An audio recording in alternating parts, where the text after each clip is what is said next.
Всем привет! В моей левой руке сейчас находится Sony Ericsson Xperia Play, который в свое время должен был стать новым PSP среди смартфонов. А еще может так.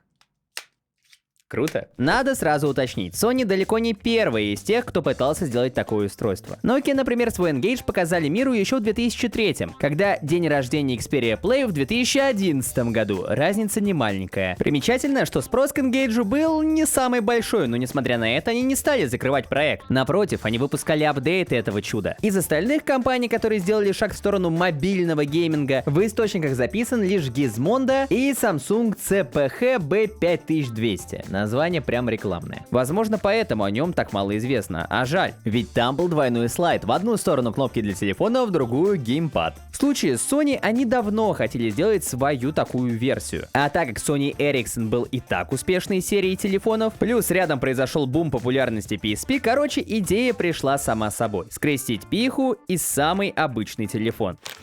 В 2009 году в мир выходит PSP Go, которая отказалась от привода UMD и требовала при этом подключения к интернету для скачки цифровых версий игр. В плане дизайна это был обычный слайдер, но благодаря этому очень мобильный, поняли, да? В основном на это и давили, только вот новинка мало кому пришлась по душе. Поэтому PSP Go в кругах фанатов считается провалом, но потом в 2011 году появляется Xperia Play, повторяющая дизайн PSP Go. В любом случае стоимость этого устройства была обозначена под $900, что в рублях тогда было 25 тысяч. Да, были времена. И если вы их помните, тогда рулила Apple. Но стоило только посмотреть на другие смартфоны, как все становилось неоднозначно. Nokia N8, HTC Desire, своей операционной системы при этом. Короче, гемор лютый, зато выбор большой. И вот Сонька в это поле выходила с предустановленным андроидом. Да и по железу смотрелась недурно. Ну, точнее, на уровне других, только вот по цене кусалась. И сильно. Поэтому никто не мог понять, а зачем этот Xperia Play вообще нужен? Как телефон, и есть примеры получше. Как консоль, вообще молчу. Как смесь, ну, возьми любой другой телефон, накинь туда эмуляторов и кайфуй. Но Sony не сдавались, и вам, наверное, стало сразу интересно, какие игры она вообще запускает, ведь это же Sony, ну, по сути-то. При этом эта штучка была равна по цене 2 PlayStation 3 или Xbox. Ну, давайте взглянем, а то что, я зря телефон, что ли, купил?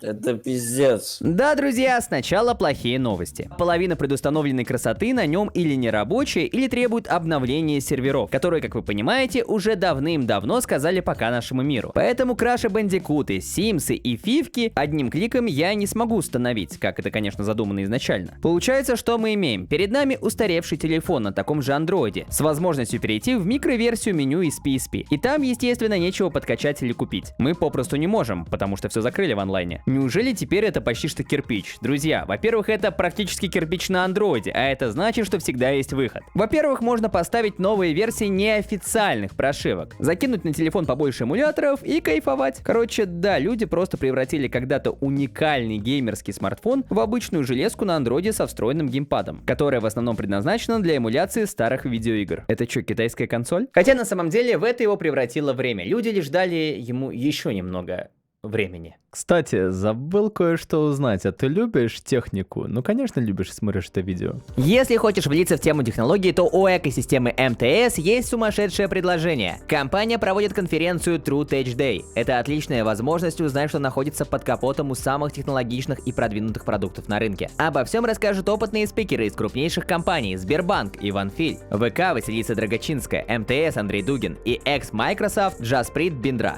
Эти люди действительно в теме технологий и понимают, о чем говорят. Никакой воды, только самое важное. Вы сможете узнать много нового о нейросетях, искусственном интеллекте и программировании в целом. Само же мероприятие будет проводиться 31 марта с 11 утра и до 10 вечера сразу в нескольких городах: Москва, Астана, Тбилиси и Дубай. Понимаю, не все смогут принять участие лично. Именно для них будет доступна онлайн-трансляция. Не парьтесь, все абсолютно бесплатно.